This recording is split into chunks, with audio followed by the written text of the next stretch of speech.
Hey, what's up, YouTube? It's Richie from Boston, and today I'm going to show you two opposing views from the same state. But before I do that, these guys right here, I'm not allowed to say the name. I've told you that before, but Google and YouTube will not allow you to say their names.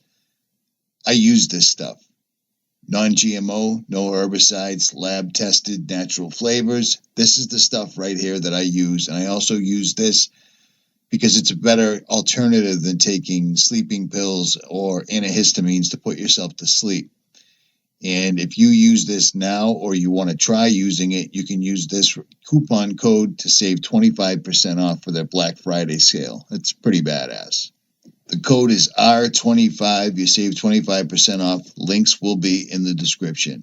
Now check this out. Not a 19, 20-year-old or even a lieutenant that should be investigated. This is the system. This is the government. This is the policy.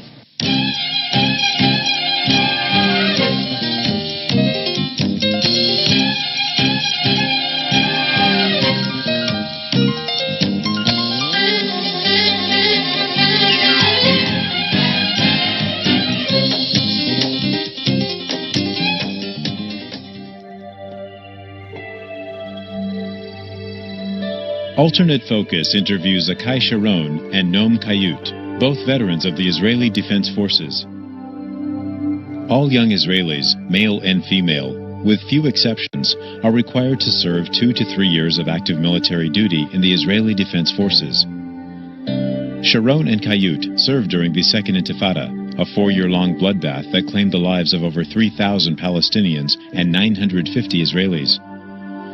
After thorough introspection, these young men have chosen to speak out about their experiences as self-described brutal occupiers of a disputed land. And Sharon and Kayut are not alone.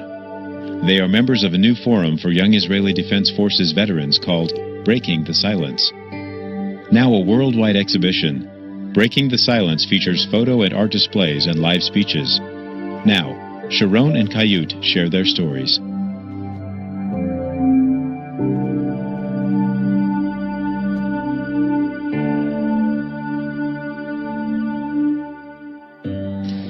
Most of the missions that my unit was given and carried out were arrest operations, search operations, going into taking over cities or towns or villages, of course in the nighttime, and sometimes you would continue in the same place for a few days, searching, going one house to the other, searching them, taking over houses as observation points, or arresting people.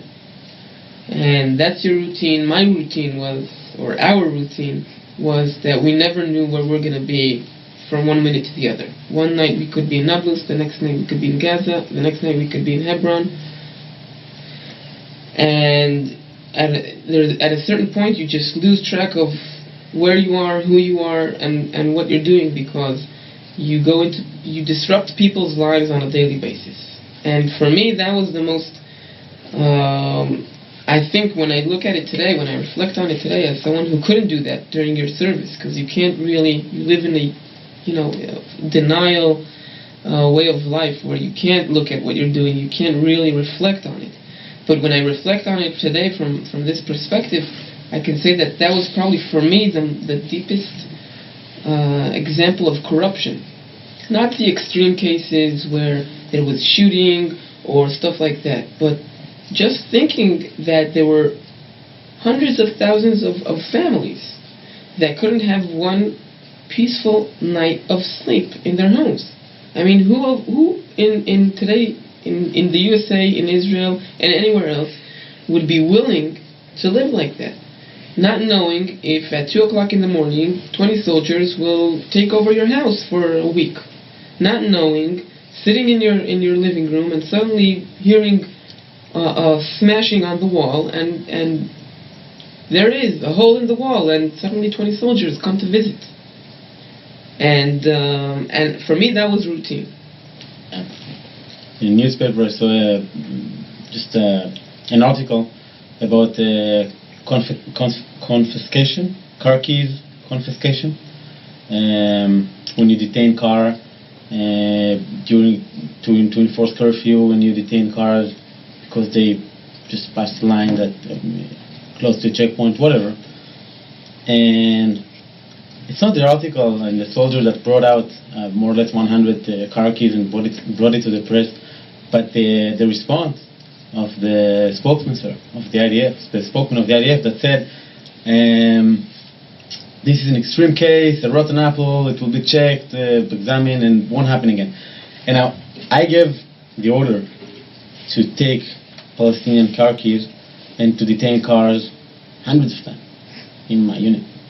I saw in the West Bank boxes full of car keys and IDs that were taken and were supposed to be returned, and then I know my father read the newspaper before me, and I know that he believes. I mean, he's from a different generation where things maybe were better, or when people could believe the system, and he really thinks that this is an extreme case that won't happen again. And for me, it was a point of understanding that I'm not backed for what I did. And I didn't do it for fun. I got my orders. I thought it was okay. I thought I was a part of a system that protects Israel from terror attacks. And then I understand that it's just a game of keeping information inside and not letting anybody know. And how can you criticize? How can you ask questions? And that was maybe one of the first times that I asked what's going on here. One time when we finished an operation in Nablus, and it was really destructive. We were 5 or 6 days straight in Nablus with a lot of IDF forces, tanks and APCs, and it was very destructive. I mean, the whole infrastructure of the city was torn up. There was a lot of houses that were either damaged or even destroyed, and there was a lot of shooting, mostly by the IDF, into the city. And when we got out of there, the first thing that happened when we left the city, got back to the army barrack, was I heard a radio news flash, which happens every hour in Israel, and it was going like, IDF forces left Nablus after a search and arrest operation and found this and that. And that's it.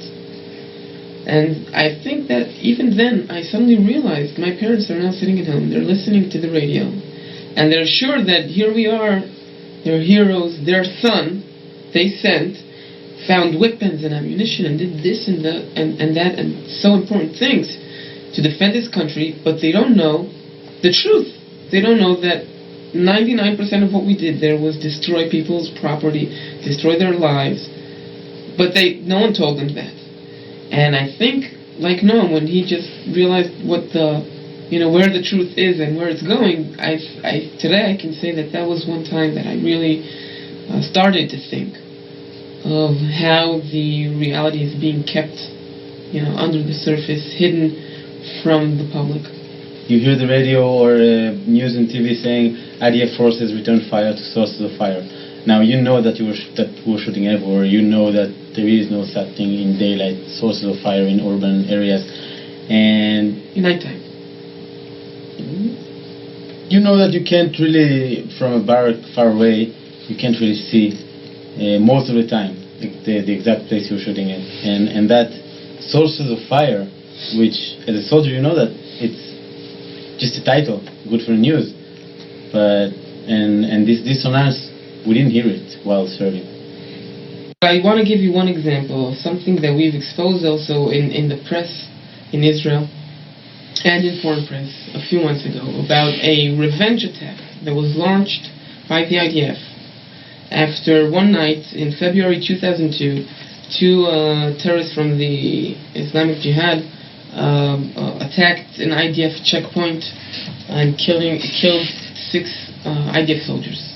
The same night, the Chief of Staff, the Minister of Defense, not some sergeant at a checkpoint, this is policy right from the top, decided to launch a revenge raid against Palestinian officers, some of them just traffic officers, all around the West Bank and Gaza.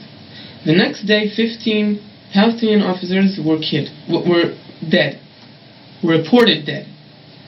And we spoke with 4 five different soldiers and officers in 2 different units that were part of these raids and part of the attacks on 4 different checkpoints in different areas, geographically had no connection whatsoever to the place that was attacked by the night on the IDF checkpoint. No connection. One was in Nablus, one was near Ramallah, and they just attacked, and the orders were just go there, shoot to kill. And in the briefing by the commanders, by the high-ranking commanders, commanders of units, brigade commanders, they were told that this is revenge. We are going to revenge the blood of our soldiers. So when you ask me where it comes from, this was not some spontaneous 19, 20-year-old kid that losed his mind, that went out of control for a second and slapped someone. This was policy. People sat down in offices, convenient, comfortable offices, and decided to kill people as revenge. And the next day, 15 people are reported dead that had no connection whatsoever to the attack on the IDF. So when we have to, and we exposed this. And then, we weren't expecting something dramatic to change, because when people ask me, don't you think something should happen? Of course I think something should happen. But do you really think that the Israeli public or someone will be brave enough to say that the Minister of Defense has to be investigated? That the Chief of Staff has to be investigated? This is not a 19, 20-year-old or even a lieutenant that should be investigated. This is the system. This is the government. This is the policy.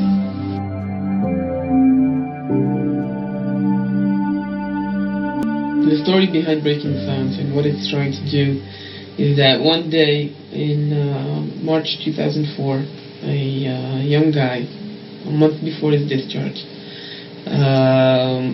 woke up in the morning and found out that he can't look at himself in the mirror. That guy's name was Yehuda Shaul. He's the founder of Breaking the Silence. And he started to talk with his friends, with people that were his soldiers, his commanders, especially about Hebron. He served 14 months in Hebron in the Second Intifada. And that evolved into a exhibition of pictures taken by soldiers, not photographers, not journalists, just pictures that 18, 19-year-olds took for memories. And we took that out of photo albums, presented over 60 of them, with over 60 soldiers giving video testimonies about their Hebron service. And that evolved from there to what it is today, a much bigger group of soldiers that served all around the occupied territories as conscripts or as officers in the Second Intifada. And we've interviewed over 300, mostly discharged, some still in service, soldiers in the IDF. And the message, or what we're trying to do with all this, is when we were discharged, the first thing, the fundamental thing that we all felt was the amazing distance or gap of information between what is really going on in the occupied territories, what we're really doing over there, and what is known back home to our parents, to our neighbors, to our public figures and leaders, what is told by the press, what is told by the IDF. And we felt a moral obligation as much as a social obligation, as people who grew up in Israel, did their military service, who love their country and are very, very concerned about how we will look tomorrow, how we will raise our children tomorrow, because we don't want to see ourselves anywhere else. And out of that concern, we felt the moral obligation of bringing that information, the true stories of what we're doing in the occupied territories, to the public, and raising a true public debate on all platforms. Press, politicians, everywhere you can think of, about the real corruption, the moral corruption that is happening in the occupied territories, the price of sending more and more generations to be occupiers. Breaking the Silence tried to fight a code of silence which has many aspects. First of all, and the most important one as we see it, is the personal one. When you stand in a post or in a checkpoint and I commanded Kalanga checkpoint between Jerusalem and Ramallah, where almost 3,000 Palestinians cross every day.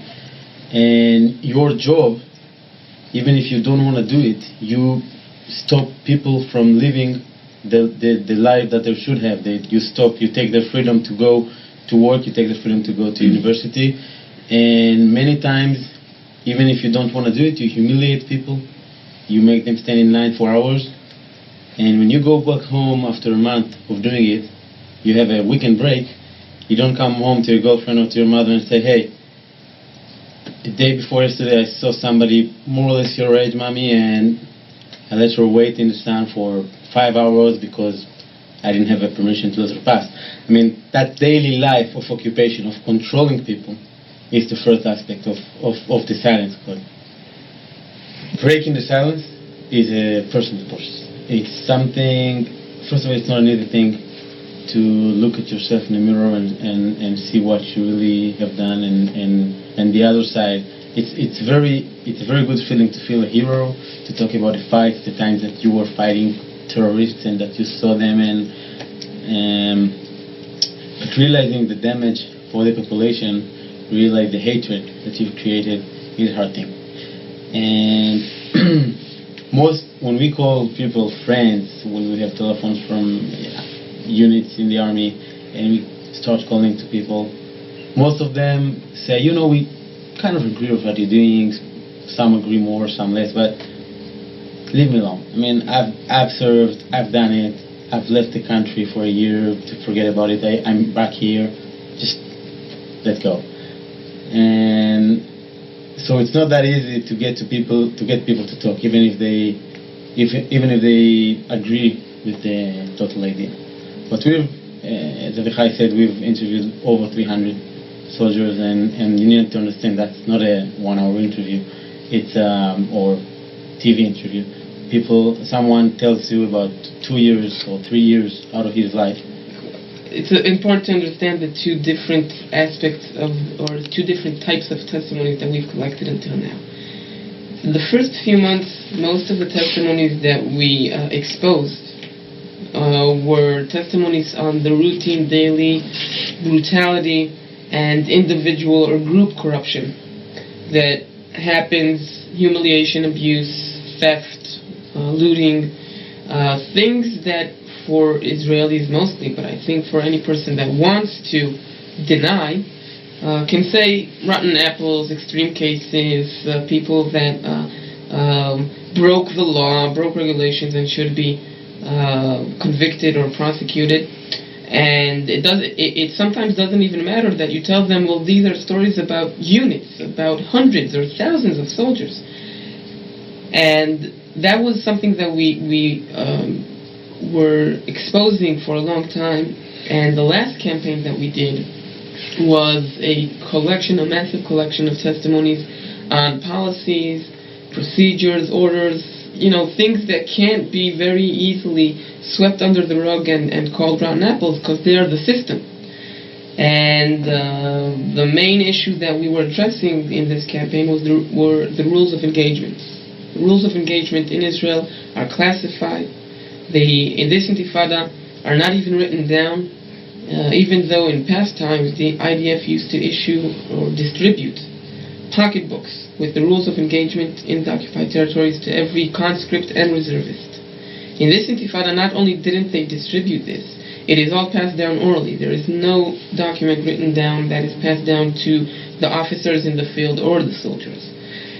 And we have decided that, especially because the most dominant thing or dramatic thing that has happened in the second intifada is the casualties, is that people are being killed, and children, regular people, innocent people are being killed, and it has been much more violent on both sides, both on the Israeli side with the suicide bombers, and both on the Palestinian side with all the actions that are being done by the IDF. And we've exposed a massive collection of those. I think for me the one that sticks out the most is an officer from an elite unit telling us about his experiences in Rafah. And he tells, his testimony is very, very long, so I won't say it all, but he talks about two main issues. One is the demolition of houses, and he describes how in the briefing they were told that the procedure is you don't go into Rafah on foot, because it was right after the APCs blew up. If you remember, that was in the summer of 2004, and it was very hectic, and you couldn't walk by foot, so you come with APCs, tanks, and bulldozers. D9 Caterpillar bulldozers, giant monsters. And before you even say something to the family that you're going to take their house, before you do anything, the D9, the bulldozer, digs 8 meter deep ditch surrounding 360 degrees, surrounding the house. Then he punches a hole. You don't say anything to the family, you just punch a hole into one of the walls. And then the APC comes right up to the family's home, and you lower the ramp and the soldiers go in. And I was asking him, who's deciding which houses? And then he describes to me how they demolish, how they destroy every house in that area that bothers their observation, that might be threatening, everything. And I asked him, who decides what to destroy? And he says, well, the officers in the field. And you have to understand, these could be lieutenants, 21-year-old lieutenants, decide what to destroy and what not to destroy. And then when I ask him, and no one told you criteria of what you can and what you can't, I mean, if the officer decides that he doesn't like, I don't know, a yellow house and the house is yellow, exactly the words that I used. And he says, well, if he doesn't like yellow, he can destroy it. And it's that easy. And I think for me, that was an amazing, it's still something that I carry every day, because it's exactly how the procedures, how the policy are so corrupt from the start, that when they are carried out in the field, the amazing power that you have as a 19, 20-year-old soldier carrying out these policies, these procedures on the field, are just so tragic, or are disastrous.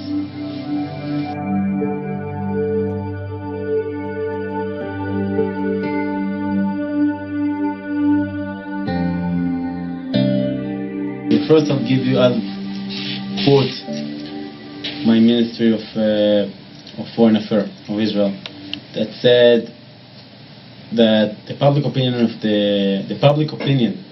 in the U.S. is the most powerful weapon that the IDF has, or that Israel has. And I think in this case he's right. And I think that the public opinion here and society here immunes us and enable us to do many things that in my opinion are bringing to our social destruction. And I can give you another extreme example, which a soldier that Avichai interviewed, right? One of us interviewed, and he's in a unit, that engineer unit. They're actually, what they're doing is to blow up things, bridges, houses, and the IDF didn't use them at the beginning of that interview. The first time they used them was 9/11. 10 minutes after the airplane hit the tower, the first airplane hit the tower, they were on their way to Jenin to blow up houses. Why that? I can tell you what he says. The soldier that was interviewed, the big brother wasn't looking, wasn't watching. So that's how much things are connected. And I think we realized after the second campaign that after the campaign of the rule of engagement and the systematic reason for innocent casualties, we realized that it was well publicized, but it didn't bring up any real debate in society. And because there are many reasons. The most powerful one, I think, is that these are things that you can't criticize. I mean, you can't classify as rotten apple. It's hard for society to face. And I think we realized that there is bigger game going on, that we're not the only player in this game, and that's why we're here. I think just to add one thing to know, that the public opinion of the United States is, as he said, something that enables us to continue this reality. And just like we're doing back home, trying to force sometimes this truth, the stories, onto the Israeli public so they'll be aware of them, is exactly what we came here to do, is to bring this to the homes of the American society, Jews, Americans, and all Americans, to tell them this is what is really going on. It's about time that you know what you're enabling.